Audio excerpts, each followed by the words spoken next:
Buenas noches, ¿qué tal? ¿Cómo están, señoras y señores? Bienvenidos a este debate público de un miércoles cerquita de esa entrega de los premios Príncipe, el viernes, el día 22, pero aunque en Oviedo, desde luego, ese sea el comentario más unánime, la noticia del día no es esa. Se eclipsa un poco eso de los premios Príncipe con la remodelación del gobierno, una remodelación que no se ha limitado tan solo en la que Zapatero no se ha limitado tan solo a sustituir a Corbacho, sino que ha puesto en otros cargos, al menos, no los ha despedido, pero sí en otros cargos, a buena parte de sus ministros. A quienes están hoy con nosotros, evidentemente no les han nombrado ni ministros, ni secretario de Estado, ni nada parecido, porque están hoy aquí con nosotros, pueden estar, y probablemente, pues no sé si tampoco les arrienda la ganancia, ¿no? Gustavo Bueno, profesor de filosofía. ¿Qué tal, Gustavo? Buenas noches. ¿La llamada que esperabas de Moncloa no se produjo? Pues no, por supuesto. No deben tener ni mi teléfono, ¿eh? Bueno, ni falta que hace. Bueno, gracias a Dios, ¿eh? Yo creo que se consigue hoy en día prácticamente todo. Seguro que lo consiguen. No creas, ¿eh? ¿No? No es tan sencillo. Los servicios de inteligencia del Estado. Bueno, Fernando Villa, empresario. ¿Qué tal, Fernando? Hola, muy buenas tardes. Bienvenido de nuevo a Teleasturias, en esta nueva etapa, en estos nuevos estudios. Y un placer tenerte de nuevo con nosotros en el debate. Muchas gracias a vosotros. Bueno, no sé cómo veis estos cambios de ministros, de caras. Ha dicho hoy Rajoy que es, ¿cómo era la frase? Cambiar a los músicos, pero no al director de orquesta ni la partitura. Hombre, no sé, yo personalmente me pilló esta mañana trabajando, ¿no? Y la verdad, me comentaban, que se había bajado del carro de La Vega y tal, pero bueno, veo que aquí hay una transformación un poco original, hay cosas que sorprenden un poco, ¿no? Que uno de ellos es, por ejemplo, el tema de Moratinos, que sí me parecía que era su hombre de exteriores y el gran muñidor de aquel famoso pacto de civilizaciones, y bueno, hay gente que se incorpora. Lo que está bien claro es que aquí ser ministro es un chollo, ¿eh? Porque fíjate que de pasar de cotizar toda tu vida para poder tener una pensión a estar 2 añitos, creo, ¿no? Y consolidar tú eso, pues macho, yo, la verdad, esto se ha tocado la primitiva, yo creo, una pena, ¿no? Sí, es una pena. Yo, la verdad, si tú dices que no te han llamado, pues yo, la verdad, yo casi estaba dispuesto a anunciarme por televisión para que me llamasen, porque eso después de 2 años ya, te quedas ahí ya colocado para siempre, y el día que te jubiles, y dices, oye, jubilación de ministro, eso debe ser algo digamos, increíble, ¿no? Impresentable, pero bueno. Sí, pero imagínate que luego aparezcas en los libros como los ministros de Zapatero, esos libros que saldrán ahí, pues es un baldón, es una vergüenza que se transmite de generación en generación. Es decir, como cuando coges un libro de los ministros de Franco, sí, y entonces vas viendo ahí, pues, unos y otros, que dicen, no. Pero esa verdad que dice que no es muy filosófico, ¿no? Pero llámame gorrión y me trigo, ¿no? Así que, sí, al fin y al cabo, en esta cultura que tenemos últimamente todo se resuelve con dinero, no hay ningún problema, ¿no? Uh-huh. Bueno, ¿y qué piensa Gustavo de esta remodelación de gobierno? Yo creo que ha sido una remodelación muy inteligente, yo creo que la conclusión que se puede, o una de las consecuencias que se pueden evaluar, es que Zapatero dentro de 18 meses quiere volver a ganar las elecciones y que seguramente las va a volver a ganar. Es decir, aunque las encuestas ahora sean totalmente negativas para el PSOE, el Zapatero tonto no es decir, será todo lo malvado y todo lo malandrín y está deshaciendo España, y la responsabilidad histórica que está teniendo en deshacer España, pues no va a tener posibilidad de arreglo seguramente, y incluso pues el desastre de hace 3 días, de ceder ante el PNV, de ceder ante los nacionalistas canarios, pues ahora queda totalmente disimulado con la aprobación de los presupuestos esta mañana, pero inmediatamente con la reforma profunda que ha hecho. Y entonces lo que se ha apoyado es en ministros sólidos, ministros que tienen experiencia reconocida. Yo creo que ha apartado también del partido pues a Leire Pajín para el control del partido, dárselo a Blanco absolutamente. Es decir, que aquí, si se quiere, ha sido un poco pues quitar a determinadas ministras florero que había y afianzar un sector clásico del PSOE que le va a permitir, como el pueblo lo olvida todo y como el tiempo en política pues tiene otro ritmo, que daros cuenta, hoy es día 20. Hace 20 días fue lo de Felechosa, por ejemplo. Es decir, ¿quién se acuerda de eso ya? Y han pasado 20 días, ¿eh? O sea, dentro de 18 meses, Zapatero, cuando sean las próximas elecciones, pondrá su mejor cara de víctima, de que el fascismo, la derecha, el capital, la crisis, los malvados lo han puesto dificilísimo, pero que gracias a ellos se está arreglando y que hay que apoyarle para salir adelante porque se saldrá. Y como la democracia es así y el pueblo es así, pues volverá otra vez a ganar y el partido en la oposición, que está tan contento con sus encuestas, pues se quedará con un palmo de narices. Porque desde el punto de vista de la consistencia del gobierno que ha hecho ahora, pues ha respondido lo que se le estaba exigiendo, que quitara ministerios inútiles, ¿vale? Los ha quitado. No se va a ahorrar gran cosa, porque las personas las mantiene en otro ministerio y no van a ir al Consejo de Ministros, pero van a estar en las reuniones de subsecretarios. Pues, alegría, ¿eh? Y por eso, por este simple golpe de efecto, ¿tú crees que ya puede dar la vuelta a las encuestas? Yo creo que, vamos a ver, controlan los medios de comunicación. La mayoría de los medios de comunicación los controlan. La economía no va a remontar, pero también no hay que olvidar que de los millones de votantes, pues muchos tampoco pueden aguantar la crisis, mal que bien, que decir, que quienes van a sufrir la crisis de una manera más profunda, quienes la están sufriendo y quienes la van a sufrir, pues es un porcentaje que no afecta a toda la población y donde además el grado de consistencia del régimen en estos años también favorece mucho el conservadurismo de mucha gente de quedarse como está. Y entonces las pensiones, etcétera, etcétera. Quiere decir que hay una cuestión de jugar con todos los medios y todas las trampas que la propaganda tiene. Parece evidente que están preparando también una sorpresa por la vía de golpes de efecto con el terrorismo, con ETA, es decir, la cesión al PNV, el Jáuregui puesto como portavoz, es decir, Rubalcaba y Jáuregui son dos pesos pesados, y entonces son los que van a controlar ahora todas las cocinas y todos los aparatos mediáticos del asunto. Y entonces, en la situación también de crisis, se van a aferrar todos a sus puestos. Es decir, y ahí la socialdemocracia frente al PP sí que funcionan como una piña bien unida, Es decir, que ahí podrá haber todas las divergencias que se quiera, pero quedan de puertas adentro. Mientras que tienen la capacidad suficiente para introducir ruido en la llamada derecha y que se tiren los tratos unos a otros, como sucede. Es decir, es sorprendente cómo buena parte de los medios que tradicionalmente se consideran afectos a la oposición, la mitad de su esfuerzo es poner a parir a Rajoy. Es decir, no hay una política por parte de la oposición de estar unidos, digamos, como en Venezuela se han unido la oposición para derrocar a Chávez, ¿no? Aquí, es decir, seguramente por las divergencias tan grandes que hay sociológicamente en la construcción de la llamada derecha, pues se mezcla de todo y entonces eso lo saben aprovechar muy bien, cizañeando, etcétera, etcétera. Vamos, lo estamos viendo en el caso de aquí, que seguramente se volverá a salir, pues con el asunto de cascos y de las decisiones del Partido Popular a escala regional, que es decir, eso, ¿en qué periódico nacional sale hoy media página dedicada a que Cascos denuncia a Gavino como el principal malvado de la operación? Pues es el diario público, el diario de Roures, claro, el diario que lo reparten con la Voz de Asturias, que por ejemplo en la universidad reparten diariamente cientos de ejemplares gratuitamente. No solo en la universidad, Bueno, lo he podido en el banco. Yo he ido al banco en una mañana cualquiera y han dicho, ¿puedes llevarte varios? Pues yo te digo, en la facultad es sorprendente, pero es del orden de 400 ejemplares en el campus de Humanidades todos los días. Con lo cual, al principio la gente los cogía porque pensaba que se agotaba. Ahora sales a la hora y te voy a quedar montones. Es decir, se ve que ya la gente pasa también ampliamente hasta de coger el periódico. Y claro, eso es propaganda. Claro, ¿por qué?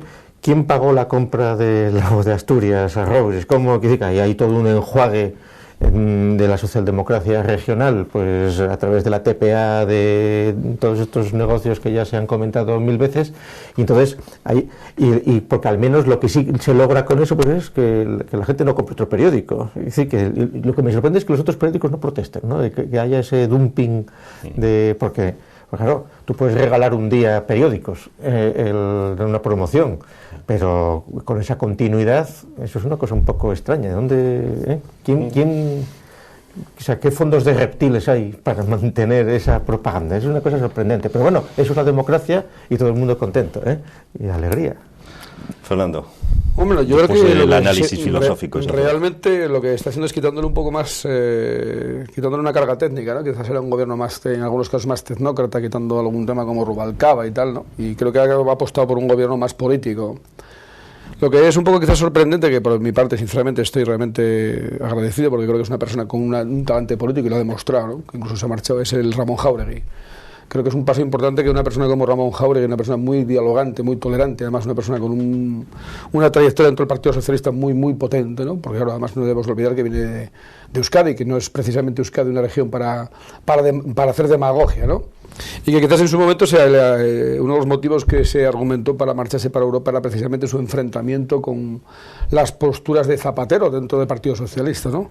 Curiosamente pues va a sustituir a María Teresa Fernández de la Vega en un ministerio como el de Presidencia. No sé si es el que marca la línea política o el seguimiento. Y asume la portavocía. Y asume la portavocía, que es que yo creo que obviamente aquí sí es un efecto, digamos, desde el punto de vista político de recuperar un poco la tradición o el planteamiento más socialista y no tan tecnócrata como había ahora, que durante muchos años lamentablemente creo que ha tenido la deriva, ¿no? Lo que ha hecho Zapatero lamentablemente cuando llegó en el 2006, en vez de hacer un giro social importante, fue dejarse llevar, ¿no? Dejarse llevar por un modelo económico que todos sabíamos, o algunos sabíamos que eso no tenía pies ni cabeza, era repetir un sofico de los años 60 y pico, que era todo construcción, todo autovías, todo carreteras, gastos bestiales en infraestructuras. Y hombre, yo creo que tiene más carga política que técnica. Hay gente aquí que se incorpora, Rosa Díaz de la de Córdoba. Yo creo que es una persona también muy reconocida a nivel nacional, incluso con una carga política muy fuerte. Contentos están en Izquierda Unida. Primero cuando la ficharon de consejera y, para la Junta de Andalucía y ahora de ministra. Pero se lleva un montón de votos. Sí, claro. Por eso. Le da un toque izquierdista al asunto, claro. Vamos a ver, es maravilloso. Es el pompón, ¿no? Es el pompón de la gorra, ¿no? Y luego tiene gente como Leire Pajín, que bueno, yo creo que aquí eso creo que ha sido la mayor sorpresa. Porque yo creo que si a alguien le preguntan que Leire Pajín iba a ser ministra, hombre, últimamente hacía oposiciones, pero la verdad se ha hecho, no está precisamente por esa labor de hacer esas oposiciones, ¿no? Entonces, bueno, a mí me sorprende este tipo de temas. Perdona, es que esto de los teléfonos son unos aparatos diabólicos que a veces no sé por qué no se quieren apagar. Y la verdad se ha hecho, yo bueno, me encuentro con aquí un señor que no sé quién es, y sobre todo, yo creo que también otro de los temas de sorpresa es el tema de Trinidad. Hace 4 días parecía que era su, digamos, candidata fundamental a una zona como Madrid, ¿no? Incluso una competencia bestial, con un aparato de un partido, una guerra abierta, digan lo que digan, eso ha levantado jirones. Yo no sé si esto es un premio a ese enfrentamiento, a ese lidiar con quien tuvo que lidiar. Y, hombre, sobre todo creo que sí se tiene más carga. Claro, tienes que tener en cuenta que dentro del partido pues, María Teresa Fernández de la Vega poco pitaba. Políticamente... Bueno, ya estaba cantado, ¿no? Que bueno, pero no pitaba nada políticamente. Era una tecnócrata, como quien dice, y poco más. Tenías gente como Elena Espinosa. Tenías un montón de gente, un contador, la que estaba en vivienda, bueno, era una persona que, bueno, había pasado por la comunidad, pero, y Moratinos, bueno, ya en temas políticos. ¿Y del Ministerio de Igualdad, eso de que se suprima? Sí, no empecemos ya con el chiste, vamos a decir que igualdad, ¿no? Es de igualdad, ¿no?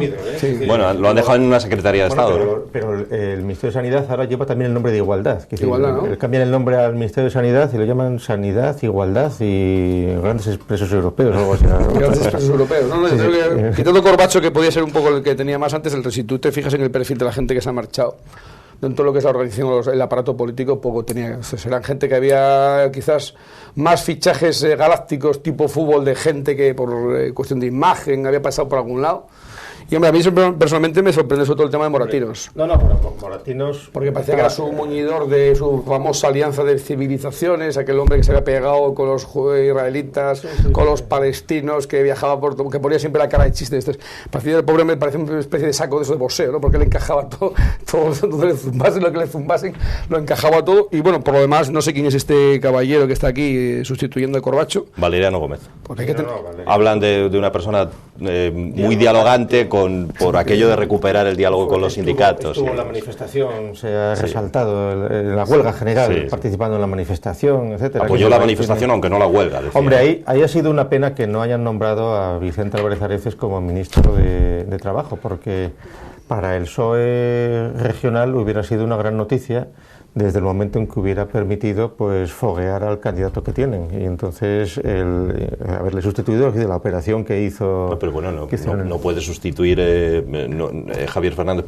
¿Crees que puede sustituir? ¿No debe estar en el Consejo de Gobierno de la región para poder sustituir al presidente? Hombre, si cesara como diputado, pues tendrían que nombrar a un sustituto, es decir, que entonces esa operación se podía hacer perfectamente. No, es que viendo cómo están las cosas entraba en un trabajo, quizás el único que pintaba bien era el Capitán Trueno o algo así, ¿no? Porque tal y como está el patio ahora mismo en España... Tampoco hay que pedirle al ministro de Trabajo que resuelva la situación. Sí, pero hay que tener realmente capacidad de encajar, porque tal y como está el patio... No, pero tampoco está... Es decir, que yo creo que este Corbacho ha exagerado demasiado el marrón que le había caído, etcétera, ¿no? Es decir, nadie te va a pedir milagros. En buena medida no eres responsable de lo que se puede hacer.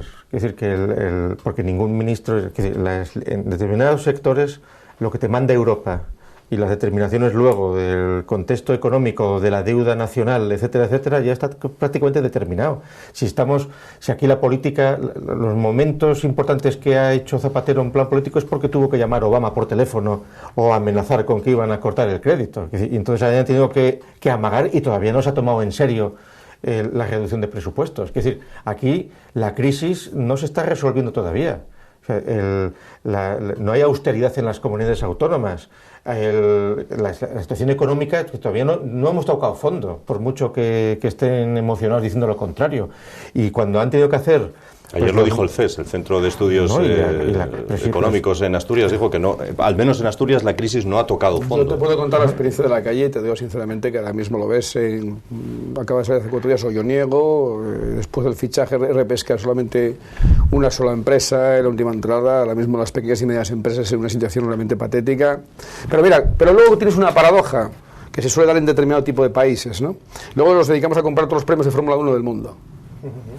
No sé si me explico. O sea, este país es un país tan paradójico, donde a veces, como tú bien dices, aquí es todo cuestión de imagen y de medios, ¿no? Bueno, pero bueno, se compra que en un país tan pobre, porque curiosamente a día de hoy, bueno, pues tenemos un 40% de paro en sectores juveniles, tenemos una situación que además es que es duro ser ministro, entrar siendo, digamos, jugando a Champions y acabar jugando en tercera preferente. Claro, es que vamos a ver, es un trauma terrible. Tú imagínate como un presidente de un club de fútbol que entras jugando a la Champions y de golpe ves como tu equipo se está bajando hasta preferente, ¿no? Entonces, bueno, yo en el tema de ahora mismo creo que, bueno, quizás la carga política puede ser interesante, pero hay una cosa que está bien clara. Y ahí que es lo que tú podrías hablar mucho mejor que yo.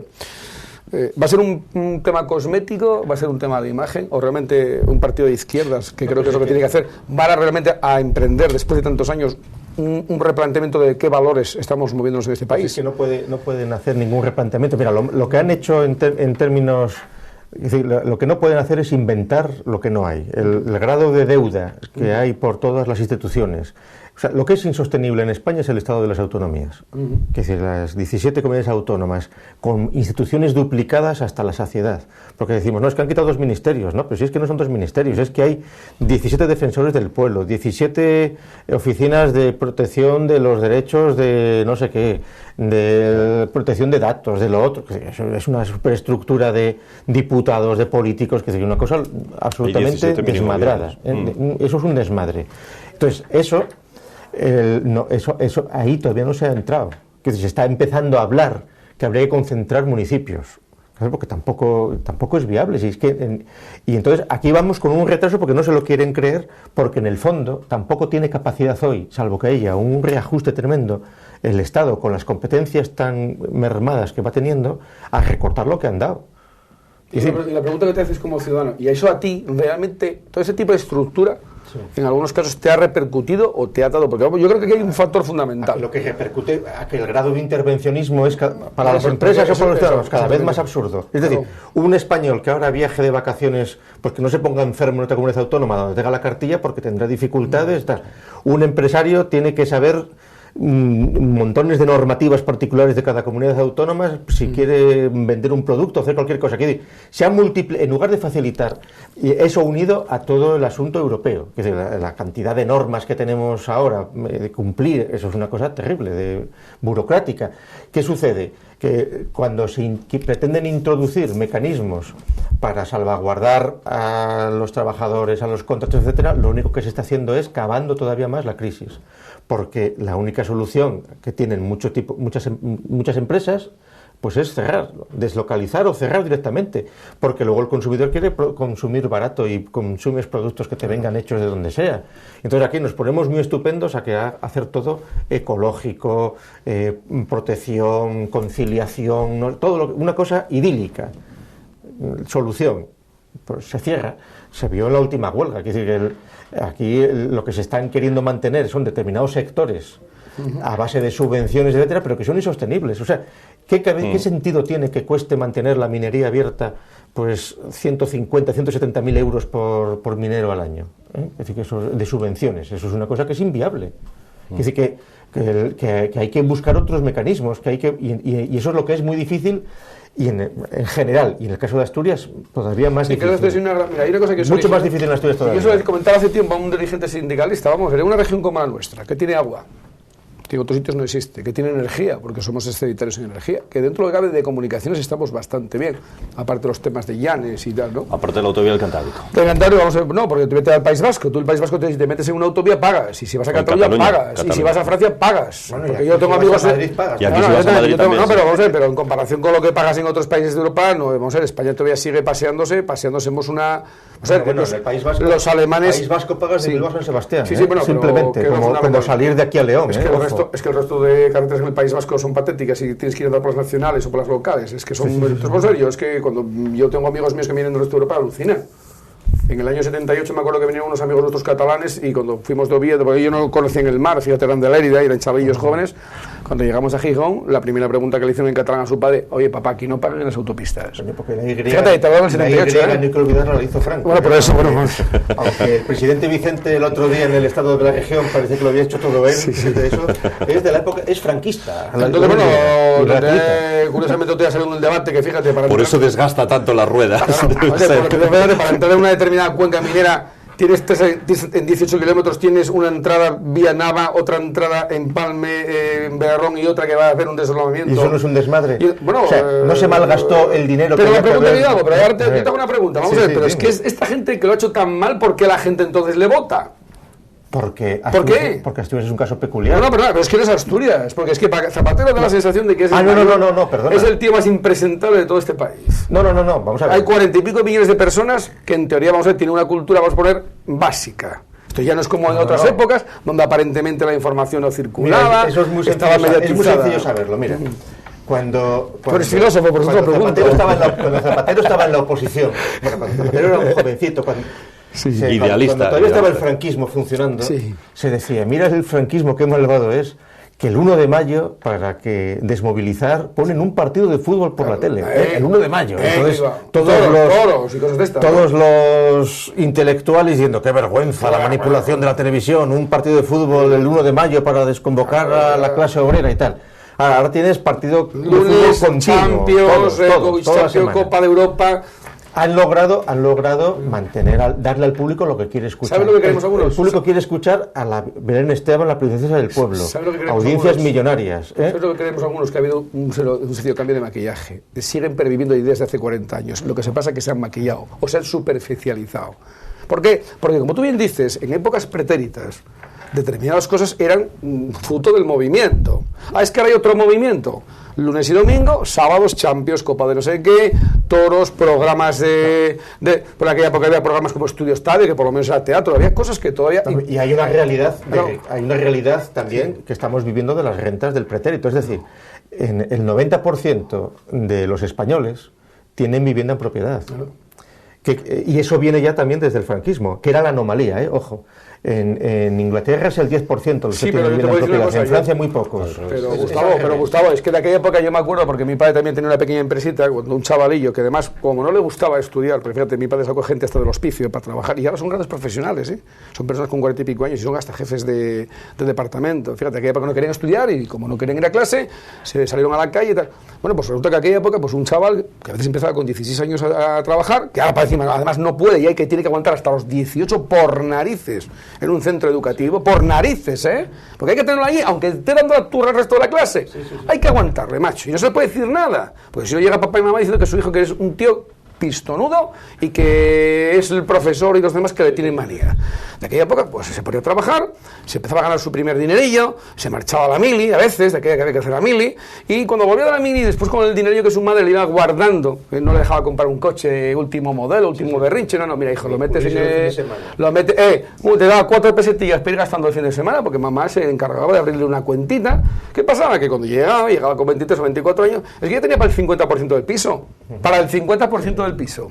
Si ya entramos en debates porque el suelo vale lo que vale, entonces ya apaga y vámonos. Entonces, bueno, con esto acabas, un segundo. Entonces yo lo entiendo, y tú me dices, es que era la costumbre. Claro que era la costumbre, porque de aquella época cualquier persona que llegaba a los 23 o 24, 25 años, que era un pequeño profesional, pues la gente podía trabajar estudiando. Algunos descargamos camiones de bebida y descargamos camiones de cemento, y no venían a detenerte ningún inspector de trabajo, ¿me explico? Ganabas unas pesetillas y te venían a decir, podías permitirte el lujo de pagar. Esto yo conocí gente que pagó un piso en 10 años. Pero podías pagarlo porque el Estado favorecía la compra de los pisos, etcétera, cosa que no se hacía en otros sitios. Mira, en Inglaterra, por ejemplo, el modelo que tienen era facilitar ya desde el siglo XIX para romper el potencial revolucionario.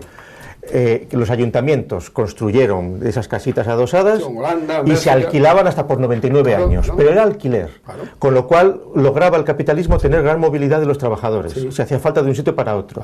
Aquí Franco lo que quiso fue convertir en clases medias a todos los trabajadores y que todo el mundo tuviera vivienda en propiedad, con lo cual logró una estabilidad social muy grande, que es de la que todavía estamos viviendo, pero también siempre te lo dicen, desde el punto de vista del capitalismo es malo porque la gente no se quiere mover de un sitio a otro porque prefieren estar en su casa, porque tienen su casa. Claro, en una época de crisis eso es lo que favorece que se pueda ir tirando sin grandes dificultades, salvo excepciones.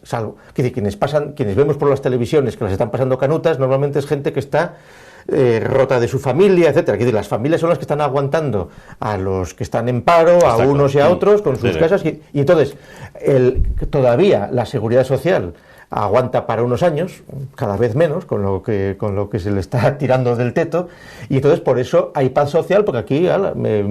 y por eso no ocurre lo de Francia, donde con 3 veces menos de paro que aquí está liada la que está... Mira la huelga de diseño que se hizo, la huelga general, es una cosa de cachondeo, pactada, una cosa todo de un ejercicio teatral, de yo te cierro, no vengas, todo el mundo alegre, o sea, la televisión pública animando a la huelga general, etcétera, etcétera, es decir, un teatro. ¿Por qué? ¿Por qué no pasa nada aquí? Porque los sindicalistas están todos comprados por el gobierno, son todos funcionarios, todos funcionarios tranquilamente. Hay muchos demócratas que llevan 40 años en un cargo. Pero porque se le paga. Y son demócratas, cuidado. Pero es que curiosamente estamos... Porque lo paga el Estado. Ya, pero hay demócratas que llevan 40 años en un cargo. Y se encargan de crear una guardia pretoriana que el primero que se mueve, por suerte, ya lo fusilan o lo meten en la cárcel. Es que hemos trasladado modelos del pasado, casi sin cambiar los valores, al futuro. Que es que tenemos los mismos modelos de trasfondo, con una especie de capa de superficialidad. Yo siempre digo que este es el país del Blanco España. El Blanco España es una pintura que tú echas y cuando llega la primera tormenta, ¡buah!, vuelve otra vez a verse la mierda en la pared. Entonces aquí lo que hemos hecho es estamos dando capas de Blanco España y no resolvemos que la pared sigue hecha una mierda. ¿Y cómo hemos aguantado estos años? La palabra se llama Europa. O sea, nos han estado mimando a base de chorros de dinero, ¿a cambio de qué?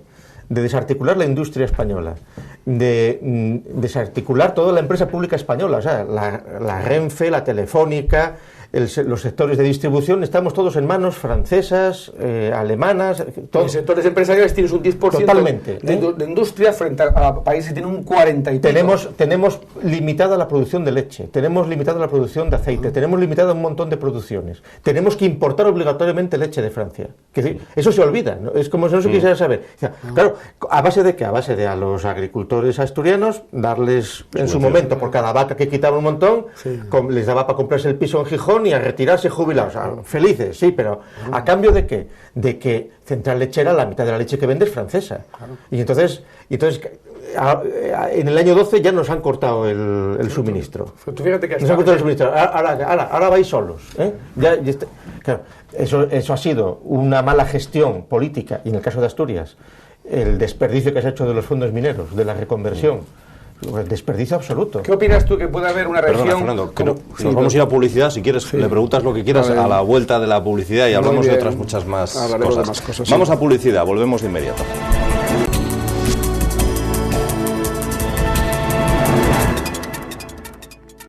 Volvemos, amigos y amigas, después de la pausa publicitaria para seguir hablándoles de la actualidad asturiana, nacional, analizada por nuestros dos invitados de hoy, Gustavo Bueno y Fernando Villa. Quería yo preguntarle a Fernando, ya que está aquí como empresario, sigues perteneciendo además al polígono Asipo, si no me equivoco. Ahora soy expresidente, lo dejé en el 2008. Sí, bueno, algunos vimos ya como lo que nos venía y entendimos que, además, es una cosa que a todo el mundo le sorprendió, ¿no? Pues yo estuve 4 años y entendí que, como toda persona, tiene que tener una limitación.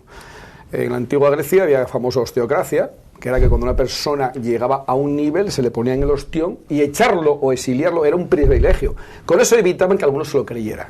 Y yo creo que en este país habría que coger viejos modelos para que algunos no sigan 40 años eternamente siendo políticos. Es presidente sin jubilación, eso sí. No, sí, ahí los cargos en algunos sitios no seremos. ¿Y cómo están para los empresarios esto de los créditos bancarios? ¿Los bancos siguen teniendo el grifo cerrado para las empresas, para los créditos a las empresas? ¿No? Mira, hay dos paradojas muy grandes. Curiosamente hay una situación inmobiliaria todavía latente en el sector bancario, todavía existe mucho patrimonio en pisos y en situaciones inmobiliarias. Se está encareciendo mucho, ya no es un problema que se den pocos préstamos, sino ahora mismo los que se dan no son asumibles porque los márgenes que se quieren imputar son muy altos. De hecho, hay entidades bancarias ahora que están ofreciendo hasta un 5 y un 6% por depósitos a plazo fijo, que bueno, eso ya es impresionante. Si ofrecen un 6 en depósito, imagínate lo que querrán cobrar luego en préstamo. Y sobre todo hay una paradoja terrible que entronca un poco en el tema del puesto de trabajo. Es que hay gente que no quiere coger trabajo. Entonces, ahora mismo tú llamas a determinadas empresas para que te hagan cosas y no lo hacen. Porque si son temas circunstanciales de 1 o 2 meses, no se pueden arriesgar ni ellos a meter a una persona para 1 o 2 meses. Y además el que está al paro, si tiene una base de cotización o está recibiendo paro, no va a ir a trabajar para que luego se le rebaje esa base de cotización. Entonces hay gente que tú le encargas una cosa y te dice, no, pues mira, yo te esperas 3 o 4 meses porque yo tenía 35 personas, he bajado a 5, mantengo los mínimos y salvo cosas puntuales, voy poquito a poco tirando con lo que tengo más estable y si me queda un hueco te lo hago. Eso está pasando en este país ahora, ¿eh? No es que falte trabajo, es que determinados trabajos, dada que sus temporalidades no son muy importantes, ni una persona se quiere enfrascar en contratar a una persona para 2 meses, meterla, darla de alta, liquidarla, etcétera, y obviamente a veces el trabajador, si está al paro y tiene una percepción en el paro superior a la que le va a quedar una vez vuelva otra vez al mercado laboral y vuelvan a los 2 meses, pues la persona dice, mira, yo para 2 meses no voy, y mucho menos si pierdo el tema de capacidad económica. Pero bueno, esto es una paradoja realmente ridícula. Es una paradoja ridícula que a veces en el más no se puede discutir con alguna gente porque no quiere entenderlo. No, a eso se le llaman derechos sociales. Y el sistema de paro que hay de ayudas es totalmente, como bien has explicado tú, absurdo. Es decir, no incentiva en absoluto el que haya un interés por trabajar. El grado de abuso que hay del sector público, de la seguridad social, de las bajas, de las enfermedades, es decir, la connivencia absoluta que hay por parte de todos los profesionales que están implicados en el asunto, es decir, que es una situación de desmoralización absoluta. Aquí sí, pero hay un problema grande, porque vamos a ver, yo creo que en política, cuando está en política en una representación, aparte de hacer una gestión, tiene que haber una pedagogía. Sí, claro, si las personas que realmente están a determinados niveles, su planteamiento pedagógico es mantenerse como sean, cobrar lo que puedan. Vamos a ver, en este país a ti te están pidiendo que tengas que, para poder jubilarte, ahora compute toda tu vida laboral. Claro, cuando uno va a un diputado regional son 2 legislaturas, a un ministro 2 años, uno dice, vamos a ver, ¿dónde está la pedagogía? O sea, si el de arriba, que es el director de la orquesta, no sabe llevar a su orquesta, como dice mi padre, orquesta sin director, músicos a la deriva. Esto es el principal director, que es la pedagogía de los que están, que son tan demócratas que algunos llevan 40 años y no hay forma humana de quitarlos, pero cuidado, te hablan de progresismo, de progreso social, de todo lo que tú te quieras. Porque los señores, desde que así que tengo uso de razón ahí sentados en el machito, y valían para todo, valían para antes y valen para ahora. Esos son incombustibles. Entonces, bueno, chicos, ya llega un momento en que tenemos que replantearnos lo que te comentaba antes. ¿Es que el problema de este país es un problema económico o es un problema de coco, de que la gente dice, ostras, ese lo pilla y yo también? Entonces aquí si es una guerra del quítate tú y póngame yo, esta solución no existe nunca. Estos, aunque nos vengan chorros de dinero. Mira, yo siempre digo una cosa por ahí. Hasta Dios se cansó de darle a los israelitas el maná en el desierto. Y fue 40 años. Aquí llevamos más de 40. Fíjate, esto es mejor que Dios. Ya somos mejor que los israelitas. Viviendo de subvenciones y cosas de estas. No tienes. Por cierto, el ejemplo del máximo responsable de los empresarios, de Díaz Ferrán, que deja el cargo y convoca elecciones entre los empresarios, ¿qué te parece? ¿Te sientes representado? Yo solo te puedo decir una cosa, que en este país un 98% de las empresas tienen menos de 5 trabajadores. Otra pregunta que a veces nos hacemos algunos, ¿quién se sienta con quién se sienta? Porque aquí se sientan unos señores, unos por un lado y otros por otro. ¿Quién se sienta con quién se sienta? Entonces, ¿alguien se sienta con el 2 o el 3% de este país? Gente que tiene, por suerte, y obviamente, porque alguna coña es que le envidias, por la capacidad de tener 40.000 economistas, 40.000 gerentes, 40.000... Vamos a ver, hay otras realidades. Y luego más, lo que más rabia te da es que todavía piense todo el mundo que todos somos un Díaz Ferrán. Estos que tenemos 40 coches, 40 chalés. No, el pequeño empresario es una persona que se integra donde trabaja, va a los bautizos de los hijos de sus trabajadores, va a las bodas de sus... Esto es, el pequeño empresario de este país, socialmente, ha sido, digamos, el gran muñidor de esta armonía social. Porque en muchas ocasiones incluso pagaban más a veces de lo que le correspondería por tener contento a su trabajador. Porque a veces no es tan fácil en una empresa de 5 sustituir a una persona. En una de 5.000, como comentas, uno más o uno menos, salvo que sea un alto cargo, se sustituye fácil. Entonces, hombre, a veces cuando ves situaciones de estas por un extremo y por el otro, te preguntas quién se sienta con quién se sienta. Porque claro, si se sientan los dos extremos, cada uno en su dimensión del mismo imán, al final se complementan perfectamente. Y claro, aquí no hay una apuesta clara. Bueno, el peso político asturiano, escaso peso político asturiano se ha demostrado estos días. Hablábamos antes de Areces, que, bueno, no sé si alguien lo creía, que pudiera llamársele a... No porque sea Areces, ojo, sino porque, insisto, el peso político asturiano quizás no es mucho. Pero también se hablaba de Severino García Vigón, presidente de FADE, como que pudiera tomar el relevo, al menos estar en la directiva de la COE, de la Confederación de Empresarios, y tampoco ha sido así. Sí, bueno, por lo visto eso es muy difícil porque son muchas asociaciones, la patronal, las asociaciones de empresarios están muy fragmentadas por sectores, por comunidades, por distintos criterios y entonces era muy difícil. Pues, y es comunidades autónomas como son Cataluña, Madrid, obviamente que vamos a ver, el número digamos de empresas que tienen la relación, hombre, es complicado que una persona en Asturias, salvo que, bueno, ya en una situación muy excepcional pueda llegar a eso, ¿no? Porque, vamos a ver, también no nos engañamos, hay intereses, ¿no? Y en este caso, claro, tanto está el hombre de Cataluña que lleva ya tiempo peleándose con esta guerra, que ya ha montado un estudio circo, ahora sale gente de Andalucía, vamos a ver, pues bueno, pues es un... Y luego Asturias no es un peso pesado, o sea, como región, como economía, somos una anomalía en el contexto nacional, que si somos una región, la región que tenemos un porcentaje más elevado de jubilados y prejubilados. Es una región que pierde población, es una región que todavía no ha salido pues del cáncer que nos dejó el franquismo heredado, que fue una región que dependía del sector público prácticamente todo, que éramos lo más parecido pues a la Unión Soviética y entonces eso es lo que ha traído consigo unos sindicatos muy potentes, pero que también son una losa terrible para facilitar que se coloquen empresas, etcétera. La nomenclatura, igual que la Unión Soviética, ahora la nomenclatura es la capitanía, la democracia. En este país la nomenclatura, esto es, los que estaban entonces han pegado un giro de 180 grados y ahora son la clase dirigente privilegiada. Y te lo digo como hijo de pequeño empresario, porque ya llega momentos en que ves la misma gente después de 40 y pico años. Y bueno, es curioso, ¿no? Porque es que yo no sé si es que el pueblo asturiano, que siempre ha sido un pueblo muy dinámico, muy reivindicativo, Franco ha conseguido una cosa muy inteligente, ¿no? Llenarles el estómago y taparles la boca. Sí, bueno, porque mientras uno come no habla. Los jóvenes más dinámicos asturianos pues se tienen que ir todos fuera, en lo cual tampoco está nada mal. Es decir, la universidad produce más profesionales de los que puede absorber, pues... Eso de que la universidad produce profesionales, bueno, entramos titulados. Vale, eso es otra historia. Titulados. Vamos a hablar de transmisión de información más que preparación de personas. Titulados. Bueno, vale, sí, titulados. Sí, pero date cuenta que muchos de esos títulos, para las ofertas de trabajo que hay hoy día, que puede ser pues comercial, representante, ejecutivo de una multinacional no sé dónde y tal, sirve perfectamente. Sí. Entonces, claro, donde no encuentres aquí es trabajo aquí. Quiere decir que, de hecho, son muchos los jóvenes asturianos que o bien se quedan aquí, pues viviendo la noche tranquilamente, porque ese es uno de los misterios que ha servido para mantener la paz social. Es decir, el grado de consumo de drogas que hay en España no lo hay en otros lugares del mundo, lo cual no es casual.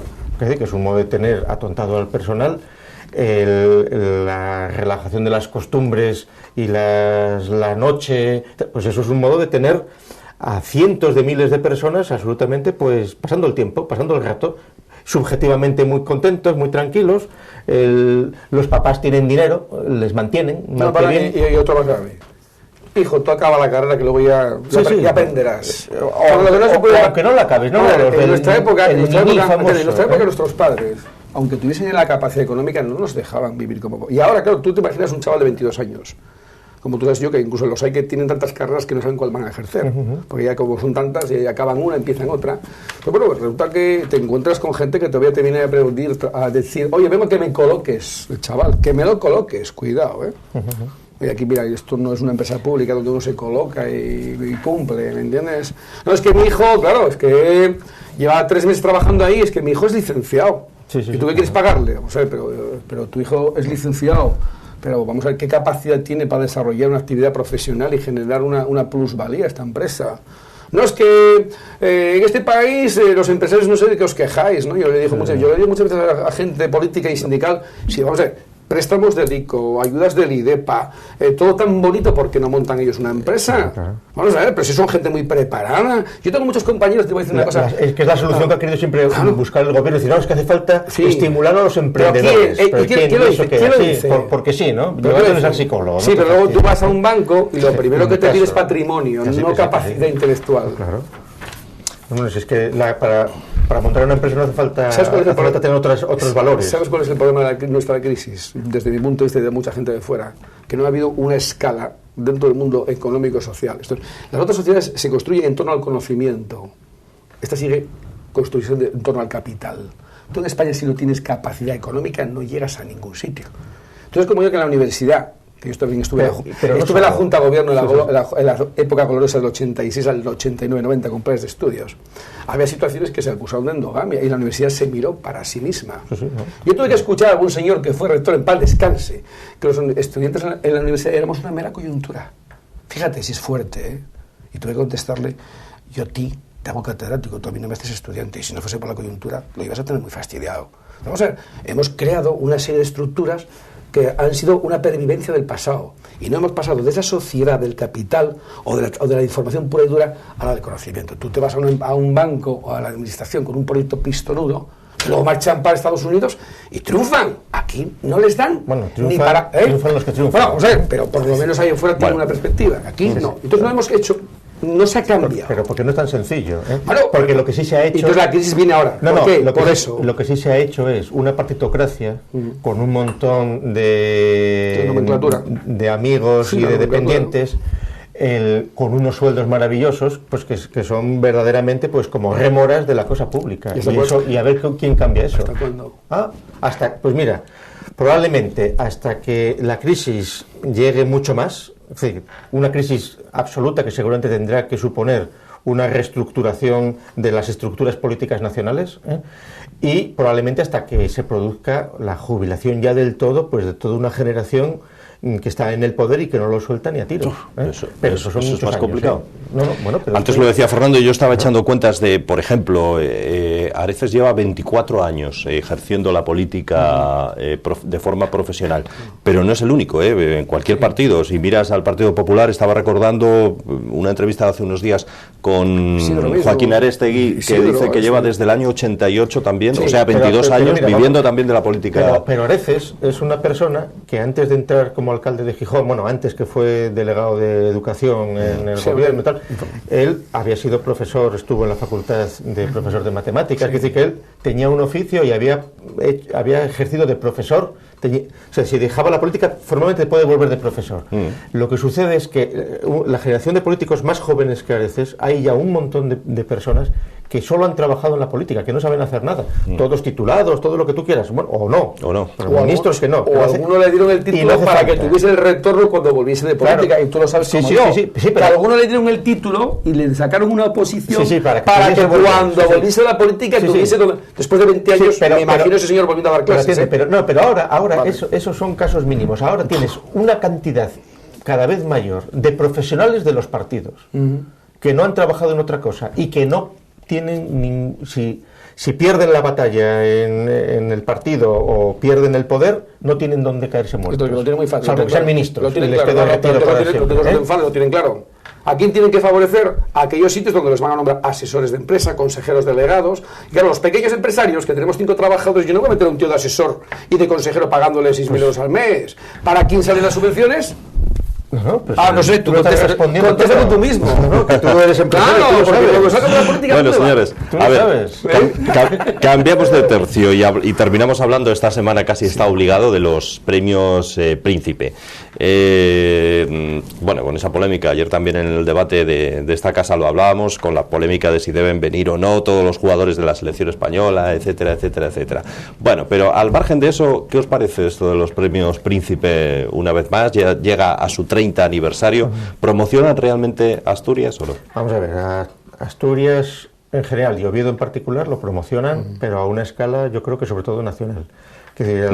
Nacional. El gran reto que no lo han sabido, que es muy difícil, yo creo, es lograr que efectivamente los premios Príncipe tengan un nombre internacional. Entonces, ahí, aunque desde aquí pretendemos compararlo siempre con los premios Nobel, etcétera, pues solo tienes que mirar, de hecho, en la prensa internacional un poco, pues la presencia y el pozo que tiene, y es de segunda fila. Sí que es verdad que son los premios más consolidados a escala nacional, a pesar de lo que han intentado otros malvados, pues creando competencia de premios. Los catalanes, el premio no sé qué, el Príncipe de Girona, el otro, que han querido copiar el modelo. Claro, evidentemente no es sencillo por una razón, porque el Príncipe de Asturias, es decir, heredero de la corona de España, solo hay uno. Y porque Oviedo será siempre pues la capital histórica que tiene más preponderancia en el contexto nacional de España, que por su propia historia, por los 12 siglos de historia que tiene Oviedo, vinculado a Covadonga, a Don Pelayo, a los Alfonsos, que decir, que Alfonso II y Alfonso III, pues que aunque nos queda una cosa muy cercana, y parece que no, pero es que es así, es que la continuidad de los Alfonsos, de los reyes de Oviedo, se mantiene en Alfonso XIII, que es el abuelo de don Juan Carlos. Entonces esa continuidad, que es la institucional de la monarquía española, determina el potencial de Oviedo y de Asturias.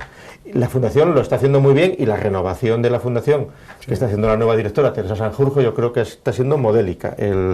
Después de 30 años pues de un modelo de dirección de la Fundación que había funcionado bien, pues tienen que remodelarlo y ajustarlo a un presente cambiante, etcétera, etcétera. Ahora, para Asturias los premios ha sido muy importante. Ahora, aquí la clave es qué va a suceder pues en el futuro, en esa crisis que está por venir en España, política seria, ¿dónde va a quedar la monarquía? ¿Dónde va a quedar? Pues sí, porque ahí, fíjate, aquí la pregunta es, ¿dentro de 30 años se seguirá llamando Asturias Principado de Asturias? ¿O ya no tendrá sentido llamarlo Principado? O lo decimos más sencillo, donde no hay panchón, todos riñen y todos tienen razón. Esto es que eso es lo que puede acabar. Cuando empecemos realmente a tener una situación económica, empezaremos a valorarlos si lo que nos hemos gastado en cohetes. Entonces, para nada, mira, vamos a ver, yo creo que, como todo tú me has dicho, yo creo que Graciano ha acertado con este planteamiento. Lo que pasa es que luego el resto no acompaña. Asturias obviamente podría y debería tener una proyección internacional con los premios Príncipe de Asturias. Pero claro, ¿qué más da que nos lo gastemos todo en cohetes y luego cuando vas a la fiesta del pueblo la orquesta no sabe ni tocar? No sé si me explico. Entonces, claro, ¿qué pozo realmente está quedando desde el punto económico y social a Asturias? ¿Qué empresas están viniendo? ¿Qué grandes autoridades internacionales? Bueno, pues viene algún hombre que le traen por ahí para acá, que tiene aquí unos días paseándose por Asturias, bueno, lo pasa bien, dice que son varios. Sí, no, la explotación ulterior, poca. Yo le veo muy poca. Y sobre todo, mucho más para el despliegue y para los medios que se están, digamos, consolidando. Que vuelvo a decir, la idea, con muchas ideas en esta región, tiene quizás una desgracia, que se hace en Asturias. Si se hace en Cataluña o en otros sitios, posiblemente sabrían, o incluso el País Vasco, rentabilizarlo más. Es que aquí a veces es lo que nos pasa. Bueno, pero no olvidemos una cosa, los premios Príncipe de Asturias no se hicieron para rentabilizar Asturias, se hicieron para mejorar la imagen de la monarquía en un momento en el cual nadie daba un duro por la institución monárquica. Pero aún así, una vez hecho eso, sí que se podría rentabilizar más. Y seguramente, si no se ha logrado, es por lo siguiente. Históricamente en estos 30 años, por paletismo y polerinismo en la gestión de los premios. Es decir, y aquí nosotros, la Fundación Príncipe de Asturias, en el año 82, va a hacer 30 años, financió el primer Congreso de Teoría y Metodología de las Ciencias. Nosotros en su momento les propusimos crear ¿qué se podía hacer en Asturias? Una cátedra o algo. No, centros. Yo particularmente propuse en aquel momento, a raíz de aquel congreso, de aquellos congresos que hicimos de Teoría y Metodología de las Ciencias, hacer y Juan Cueto en aquel momento estaba en aquella operación, decir, aquí hay que hacer la revista científica más importante en español, hacerla en el entorno de la Fundación, o hacer centros de documentación, cuestiones ya muy sofisticadas, de mucho valor añadido, que te puedan permitir mantener cierto prestigio. ¿En qué se gastaron los recursos entonces? Pues en dos errores de Graciano terribles, que fue promover las fabas y promover las abejas, la miel, en plan populista y local. Eso ya, evidentemente, hace 25 años ya se murió lo de las abejas y lo de las fabas, cogió otro ritmo, pero sin embargo vino el localismo. Y entonces se han perdido una cantidad de esfuerzo de lo que se podía hacer en lugar de trabajar por Asturias a las peleas locales estúpidas, de decir, no, hay que llevarse una reunión de un jurado a Gijón o el museo al Niemeyer, o que den una conferencia aquí. Eso son cuestiones totalmente idiotas. Pero ¿por qué surgen esas cuestiones? Totalmente. Porque no hay gente con suficiente autoridad para marcar una línea y que el resto de la gente lo asuma. Y ¿sabes lo que pasa? Cuando se estás jugando en el mundo de la política y la economía, en una balanza y que hay que andar compensando todos los platillos como esos malabaristas chinos, claro, es que en el momento que te descuidas te cae un plato, entonces te cae el otro. Entonces, claro, como no hay una autoridad donde uno diga, me la juego, me echen o no me echen, gane o no gane las elecciones. Esto es, cuando hay una visión más personalista, que digamos que social y abierta, te encuentras que hay auténticos supervivientes donde al final es café para todos y no se evoluciona en nada. O cuando sucede lo que ha sucedido en Asturias, está sucediendo, que es una dialéctica, pues eso, ciudad contra el campo, Gijón contra Oviedo, el cainismo de Asturias, en ese sentido, está siendo totalmente perjudicial para Asturias, porque aquí, que la marca, que la promoción, que la promoción de la marca Oviedo se haya logrado, tenga que hacerla la ciudad, contra los intereses, contra el ninguneo del Principado de Asturias. Prácticamente lo que se promociona a nivel regional es la costa, Gijón, Avilés, el Niemeyer laboral en los últimos años. Y el oso yogi, no sé qué más. Eso es una cosa... ¿Te acuerdas del debate que hubo en el 80 sobre Universidad de Oviedo o Universidad de Asturias? Sí, no, totalmente. Que aquello, bueno, era una auténtica, digamos, dispersión. Vamos a ver, pero ¿cuál es el gran problema? ¿Se va a llamar como se va a llamar? Con los problemas que traía a nivel burocrático, y de nombre, pero se montó una pelotera del 15. Tú cuando hablas de la Universidad de Oxford, a nadie le interesa saber cómo se llama el condado en el que está Oxford, si es Oxfordshire o está en otro sitio, pues es la Universidad de Oxford, y la Universidad de Oxford puede tener una editorial en Estados Unidos y otra aquí, y es la Universidad de Oxford. Las universidades son las ciudades, salvo cuando una universidad nueva que ya lleva el nombre después de una provincia o de lo que sea. Aquí se esconde detrás de esos debates la cantidad de, digamos, de mediocres que gracias a eso siguen estando después de 30 o 40 años. Pero eso claro, entonces esos debates... Y al peso de los votos. Pero sirven para que esos mediocres, claro, porque cuando, incluso como ahora en la educación, ahora hay que igualar todos para abajo, no para arriba, ¿me entiendes? Entonces, claro, ¿qué pasa? Que toda esa banda de mediocres pues sigue perviviendo. Los premios Príncipe, no obstante, han buscado la repercusión mediática en los últimos años, eso es innegable. Este año con la selección española, y parece que el problema es que no venga toda la selección, porque bueno, evidentemente eso traería mucho más medios y saldría más tiempo en la tele. Algunos lo han criticado, pero que a mí me parece estupendo. Es decir,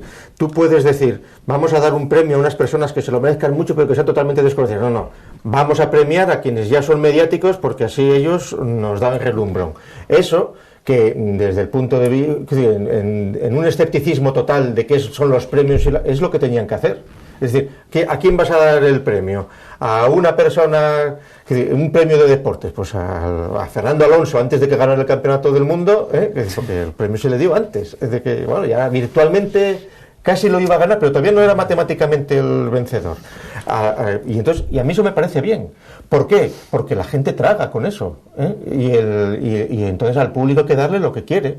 Y entonces el público lo que quiere es que vengan los guerreros chinos, la selección, lo otro, y todo el mundo contento, y todo el mundo alegría. ¿Qué es lo que quiere el público? Lo que alguien le educa para que lo quiera de acuerdo a sus intereses. Pero fíjate, claro, en los premios Nobel, que siempre se decía, los premios Nobel siempre se pensaba que se los daban a los verdaderamente... No, eso no es cierto. Hay estudios sociológicos muy interesantes. Claro. Los premios Nobel, desde que hace 30 años... Ya hay listas de científicos en función de los análisis de citas, reputados, de rankings, se los dan. Hay una correlación entre los que ya están en las listas y los que son premiados. Y no es casualidad. Es decir, porque también, siempre hay sorpresas, pueden tener, y politiqueos. Joder, fíjate el premio que le han dado al chino ahora, el premio Nobel.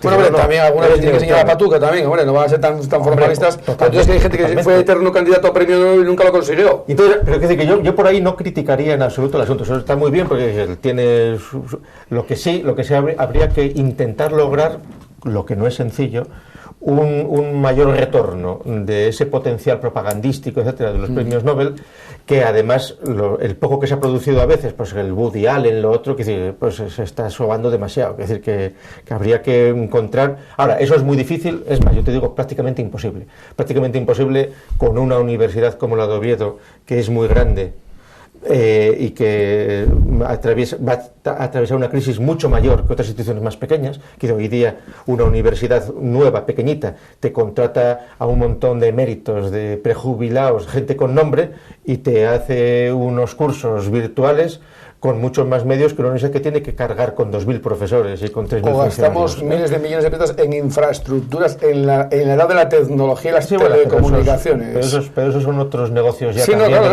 Eso entra dentro del capítulo de los mejor si hemos invertido en personas y en gente, en fichar buenos profesionales, si no lo sabía, que yo creo que sí los hay, y en dar oportunidad a los que existen y no gastarnos el dinero. Es lo que pasa, que nos gastamos el dinero en voladores. Es lo que pasa, que claro, los voladores, mira las paredes que queda, qué bonito, pero claro, los voladores se acaban y después de los voladores que queda, el ruido y el humo. Y aquí lo que pasa, que después de los voladores queda el ruido y el humo, no queda otra cosa. Y qué bonito. Pues por eso, es decir, dentro de 10 o 15 años tocaremos fondo, qué bonito. Se podrá empezar tocaremos fondo en 15 o 20 años. Sí, vamos a ver, todavía las prejubilaciones aguantan un tiempo. ¿Cuándo te jubilas? Dentro de 15 o 20 años. Yo dentro de 15 años. Déjala que se jubile. No, bueno. Si se mantiene la edad de jubilación en la universidad a los 70, pues todavía me quedan 15 años si no me echan antes. ¿Tú no crees ese debate famoso de que a ver si llegamos para aquella... y si queda algo? ¿Tú en eso no crees? No, qué más da. Es que hay gente muy mala por ahí diciendo que... No, pero creo que hay gente... Dentro de 10 años va a pasar a San Quintín, ¿no? No, pues sin duda. Y hay gente que hace más el ridículo haciendo planes de pensiones. Fíjate qué risa. Como empresas que quiebran y tal. Eso sí que es virtual. Volveremos al calceto bajo la cama, macho. No, que es lo que está haciendo la gente. O sea, ¿por qué están los restaurantes llenos? ¿Por qué están las tiendas llenas? No, yo te digo que nunca... ¿Por qué están todos los fines de semana todo lleno por ahí? Porque la gente se está puliendo el dinero. Una sabiduría práctica terrible. Y nunca tantas cajas fuertes pequeñas se están vendiendo como ahora. Hombre, claro. Fíjate, se están vendiendo cajas fuertes, pequeñitas para casas, Pero para echarle a correr, porque es que ahora mismo, si metes el dinero en un banco, igual quiebra, o una empresa quiebra, y como dicen por ahí, creo que el Banco de España no garantiza más que 100.000 euros. Ostras, vaya puñetada, macho, si lo meto allí. Entonces, bueno, las cajas de seguridad y las cajas pequeñas creo que están para poco, porque ya bestiales. está calculado que el dinero en papel va a desaparecer en unos años. Nada, volveremos al trueque, ¿no? No, todo tarjetas, porque es el único modo de acabar con la corrupción. Eso ha sido uno de los cánceres de este país. A alguna gente le daban una tarjeta y le decían, tienes licencia para gastar. Sí. Y el tío empezó a coger la tarjeta y la vieja te fue para aquí, para allá, y de golpe a los 3 o 4 meses le llaman del banco, oye, macho, que tienes aquí 4.000 euros. ¿Cómo que 4.000 euros? Si tú me dijiste que me ibas a dar una tarjeta y que no tenía problema. Ya ves que hay que pagarlos. Ah, pero, claro, ¿qué pasaba? Como decía, mira, yo te voy a decir más. En nuestro sector, que es el de gasolineras, hay gente que ha quemado las tarjetas. ¿Sabes por qué? Dice, mira, si tengo 10, he hecho 10, si tengo 15, he hecho 15. Y la gente ahora está volviendo atrás. Porque a veces es un vicio que te lleva. Claro, hasta hace 4 días tú, aunque gastases de más, no pasaba nada. Pero es que ahora que van todas con el chip de las narices y llaman, te estás encontrando con sorpresas que 30 euros les viene denegada. Sí, te hablo de gente que económicamente que te llegan con cochazos, ¿eh? Y el día 28 les viene denegada una operación de 30 euros. Bueno, pregunto que va con 30 euros, cuidado. Vamos a ver, un propietario de un coche que va a echar gasolina es un cutre, porque para eso va a para eso tiene el chofer, o sea, ¿en qué país vivimos? No, pero de aquella época había los 70 había en 3 o 4 Mercedes de personas conocidas y ya tienes un montón de cochazos. Bueno, señores. Medios ricos. ¿Cuándo veías un chavalín de 20 años con un Porsche como los ves ahora por hoy? Eso sí. ¿Cuándo lo veías los 70 o los 80? ¿Cuándo corrió tanta droga como ahora? Bueno, señores, que nos vamos. Aquí acaba nuestro tiempo de debate de hoy, este 20 de octubre. Volvemos ya la semana que viene. Gracias, buenas noches a Gustavo, a Fernando y a ustedes. Buenas noches.